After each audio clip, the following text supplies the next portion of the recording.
dreams and highway signs, chasing shadows undefined. Roots in soil, dry as bone, wandering thoughts all alone. Maging akin ka lamang. Isang akda mula sa panulat ni Miss Honey Hearts. Ang ika-33 kabanata. Hello, Natasha. Itatanong ko sana kung busy ka ba ngayon? Nagmamaneho akong papuntang opisina nang tumawag ang bayaw kong si Sasha. Papunta ako ng opisina pero hindi naman ako masyadong busy. Sa pagkakaalala ko wala naman akong maraming gagawin ngayon. Bakit, Sash? Makikisuyo sana ako eh. Kung pwede sana, Nat? As long as kaya ko. Ano ba yon, Sash? Umubo siya mula sa kabilang linya. Kanina ko pa napapansin ang matamlay niyang boses at mayat-mayang pagbahing. May homeroom meeting kasi ngayon sina Brooklyn. I promised him I will go and I will be there for him. Pero sa lagay ko ngayon, parang hindi ko yata kakayanin. What's wrong, Sasha? I started to worry for her. She's my sister-in-law, and whenever she's not feeling well, nagpapanik ang kuya kaya pati kaming lahat nag-aalala din. Ganoon kamahal ng Kuya Xander ang kanyang asawa na kahit simpleng pag-ubo o hindi lang maganda ang pakiramdam ng huli, ay parang ito na ang nagkasakit sa sobrang pag-aalala. I'm really not feeling well, Nat. Siguro dahil naambunan ako noong isang araw. Ilang araw na din yung ubot sipon mo, ah? Hindi niyo pa pina-check up yan? Ang Kuya Xander mo, pinipilit ako, pero okay naman talaga ako, Nat eh. Konting pahinga at gamot lang to magiging okay din ulit ako. Are you sure with that? Alam mo, kung ako lang ang masusunod, tama ang Kuya Xander. Kahit sinat lang yan o ano, you should be checked to make sure you'll be fine. Nat, I am fine. I heard her little smile from the other line. Anyway, okay ka ba para kay Brooklyn ngayong araw? Alam mo namang basta pamangkin ko ang pinag-uusapan, go ako palagi dyan. She giggled in relief. Thank you so much, Natasha. I smiled too. No worries. Nariyan pa si Brooke ngayon sa inyo. Sunduin ko siya diyan. Sige, Nat. Uy, pasensya nga pala sa abala, ha? Anong abala? Sasha naman, parang hindi ka kapamilya kung magsalita. Marahang saway ko sa kanya. Besides, never naging abala sa akin ang pamangkin ko. Alam mo yan. Gustong-gusto ko pang ang lagi siyang nakakasama at nakakabonding. I'm so thankful, Nat.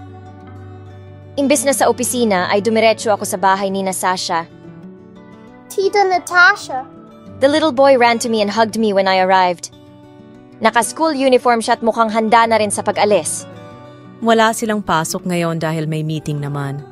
Balak ko sanang isabay na lang siya pagpunta namin sa school nila kaya lang, heto nga't sumama ang pakiramdam ko.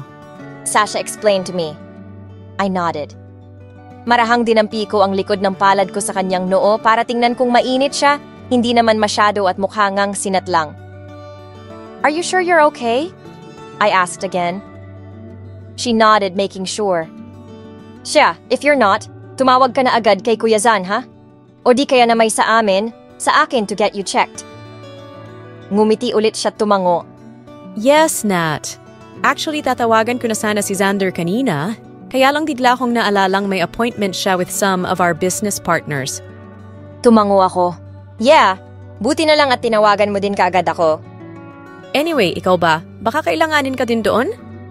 Ngumiti ako at umiling. The general manager isn't really mandatory to be there, and besides, ang chairman talaga ang nais na makausap ng mga kasosyo. Tumango-tango siya. Pasensya ka na talaga, ha? Kung maayos-ayos lang sana ang pakiramdam ko. Sasha, how many times do I have to tell you na okay nga lang at walang problema basta pagdating kay Brooklyn? I cut her. Maraming salamat talaga, Nat. Kung papayag ka din sana, Sash, I want to bring him outside para mamasyal pagkatapos ng meeting ko. Yun ay kung okay lang sa'yo? Nakisuyo na din ako. Ano ka ba? Hindi mo na kailangan pang ipaalam sa akin yan, Nat. Alam mo namang alam na alam kong kapag ikaw ang kasama niyan ay tiwala at kampante akong safe at mag-e-enjoy siya. Napangiti ako ng mas maluwag. I know. Thank you siya. She nodded. Tapos ay binalingan na ang anak. Brooke, be a good boy at wag magpapasaway kay Tita Natasha, okay? Brooklyn nodded cutely. Yes, Mommy. Siya, mag-goodbye kiss ka na muna kay mommy mo. Magiliw ko ring sabi sa bata. Yun nga ang kanyang ginawa. He kissed goodbye to his mother. Paano ba yan? Babalik ko na lang mamaya tong pamangkin ko dito, ha? Masaya at excited kong sabi kay Sasha nang parehong nasa loob na kami ni Brooke ng sasakyan ko. She nodded and then gave me a goodbye beso. Ingat kayo and enjoy. Okay, Mom. I chuckled and then I started the engine. Kumaway pa si Brooklyn sa kanya nang papalabas na kami ng gate at ganun din ang ginawa ko. Natapos ang homeroom meeting sa school mga 10:30, kaya diretso kami ng bata sa isang sikat na fast food sa mall para magmerienda muna. Pagkatapos noon ay umakyat kami sa taas para ipag-shopping siya ng iilang mga toys. You like that? Magiliw kong tanong nang makita ang hawak niyang set ng robots. He smiled and nodded. I smiled too. Okay, we'll buy that. Yay! Natuwa naman kaagad siya. What else do you like? Kinuha niya ang isang maliit na bola ng basketball. Oh? Hehe ball again? Natawa ako. Ang dami na kasi niyang mga ganyan sa bahay nila. Palagi siyang binibilhan ni Kuya o kaya naman ni Sasha, pero hindi pa rin siya nagsasawa sa pagpapabili ng bola. Nagiging koleksyon na yata ng bata. Mukhang sigurado ng basketballista ito pag lumaki na at nagbinata. Please, Tita? He begged. Pero madami ka naman ng ball sa house niyo, Brooke. I teased him. Please, Tita. He continued. Okay, sige na nga. We'll buy that also. Suko ko sabay marahang tawa. Yay! Nabayaran namin sa counter ang kanyang mga laruan at ang bata ay tuwang-tuwa. Thank you so much, Tita. You're welcome. I sweetly handed his chin. Anything for my lovely Brooklyn because Tita Natasha loves you so much. Love you more, Tita. I nodded, touched. So, where to go next? World of Fun. Okay, let's go to World of Fun. Nasa escalator na kami ni Brooke papunta sa taas nang tumawag ang kapatid ko.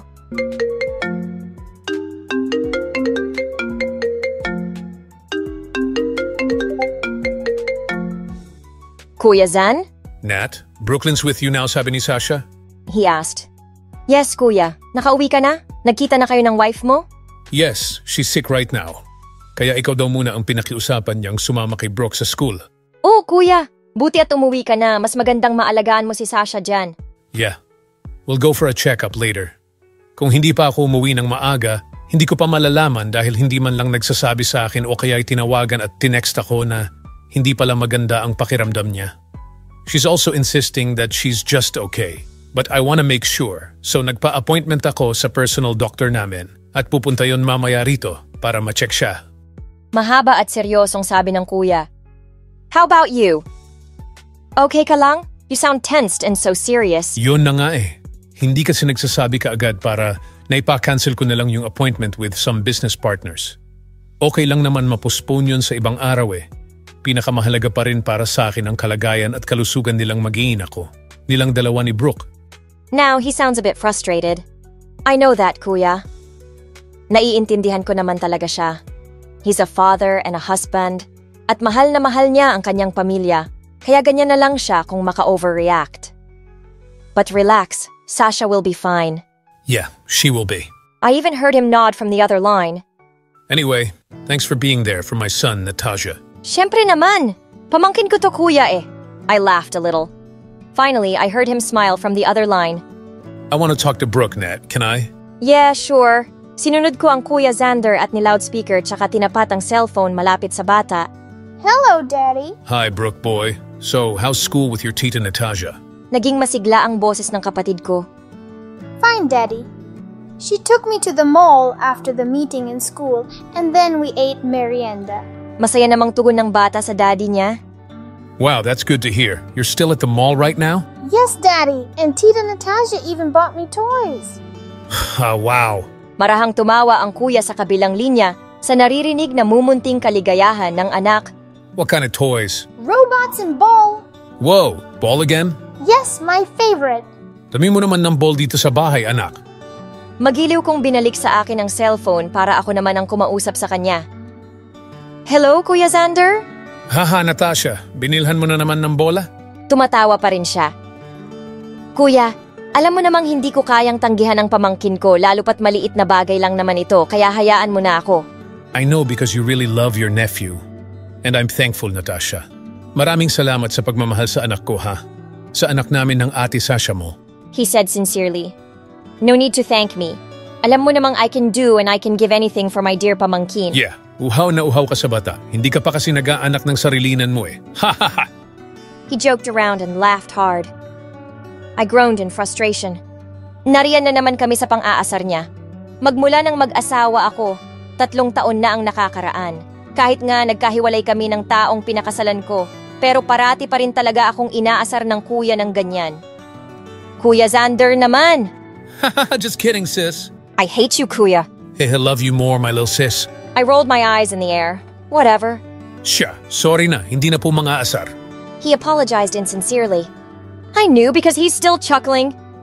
Anyway, nasa mall pa rin ba kayo hanggang ngayon? Yeah, dadalhin ko pa siya sa World of Fun para makapag-enjoy siyang lalo. Sige, you enjoy and take care, okay? Okay, mamaya ko na iuuwi ang anak mo para masolo ko muna siya. I laughed a bit sa sarili kong biro. Ikaw ang bahala. As long as he's with you, alam ko namang safe at mag-e-enjoy ang anak ko. Kaya wala akong dapat na ipag-aalala. Sige na't ibababa ko na tong tawag. My wife needs me. Love you both. Love you too, kuya. Love you, Daddy. Bye po. Magiliw ding paalam ng bata sa ama. Bye. See you later, Brooke. Naglalakad na kami sa palapag kung saan matatagpuan ang World of Fun nang matapos ang tawag ng Kuya Xander. Natasha? Napalingon kaming pareho ni Brooke sa tumawag mula sa likod namin. Si Chance!